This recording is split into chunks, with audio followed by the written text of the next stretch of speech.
We're looking for things to happen just like they did the last time, right? Right, Jeff? Yeah, I think we're still in a secular bull market. Our short-term proprietary model called this downturn, targeted the peak at the beginning of May.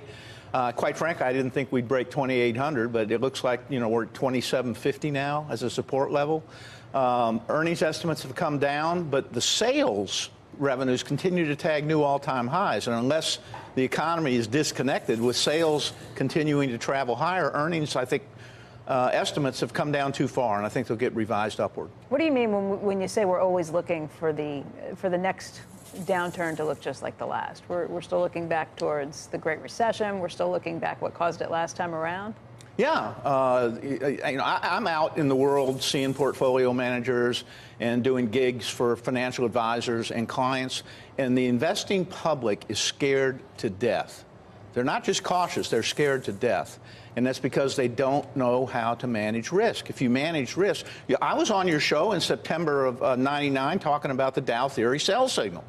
I was on here in June of 2003 talking about the Dow theory buy signal. There was another Dow theory sell signal on November 21st of '07. The only people that talked about it were me and a guy named Dick Russell that used to write Dow theory letters. So we've managed risk. We've avoided the downside. The folks I'm working with at Capital Wealth Planning are risk-adjusted investors. They look to provide risk-adjusted returns. What are the signals telling you now? Because you don't think that we're necessarily headed into really rough waters from here. No, I do not. I think somewhere between now and the next few weeks, the market's a buy. And I think we're going to go up, and I think we're going to make new all-time highs by the end of the year. Why do you think that when we talk about all the bad headlines? Is this just noise that's getting in the way of what's really happening with corporate earnings? Yeah, I think that's exactly right. The news media, except for y'all, they emphasize the volatility, they emphasize the bad news, when in actuality there's actually a lot of good news. I think there's going to be a trade deal with China. Mm-hmm. I think you saw what happened with Canada overnight.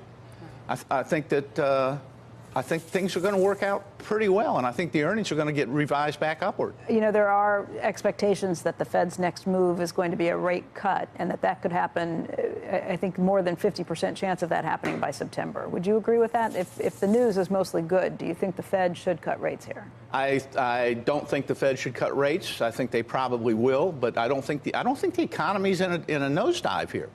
Look out the windows here. We were in restaurants last night here in New York City that were packed. And I travel all over the world, and the economy looks just fine to me. So how do you tell somebody to have a balanced portfolio, one that is risk-proof from all of these situations? What do they need to do? Well, I don't think there is a risk-proof portfolio unless you're in cash. I don't want to own fixed income. I think cash is pretty risky because you're losing money every year because of inflation. I agree. So what would be the best portfolio that you would recommend for Well, what we're doing is buying high-quality name stocks that you would know, dividends that are being increased every year, and then we're selling short-term out-of-the-money calls against them and trying to target a 6 to 7% distribution return. And if the stocks go up and get called away, that's fine. You've got a capital gain. And it's a 5-star rated money management firm, and they've got the track record to prove it. Jeff, what would concern you? What would be the signals that would change your mind on any of this? A Dow theory sell signal, geopolitical with North Korea or something along those lines, crude oil going to $150 a barrel, a policy mistake out of D.C., but quite frankly, I don't see any of that happening. You think the trade talks with China will go ahead and come to a good conclusion, which is what most people still think, although most recently I'd seen there's maybe an 80% chance of a good solution coming out of that, and the odds have been dropping as we've heard more rhetoric kind of ratcheting up on both sides. China's got a lot more to lose than the U.S. has to lose. China's economy is slowing, and the powers that be, I think, are going to negotiate a deal, whether it's next month or 6 months from now, but I think a deal will be negotiated. What do you think about the 10-year yielding 2.22%?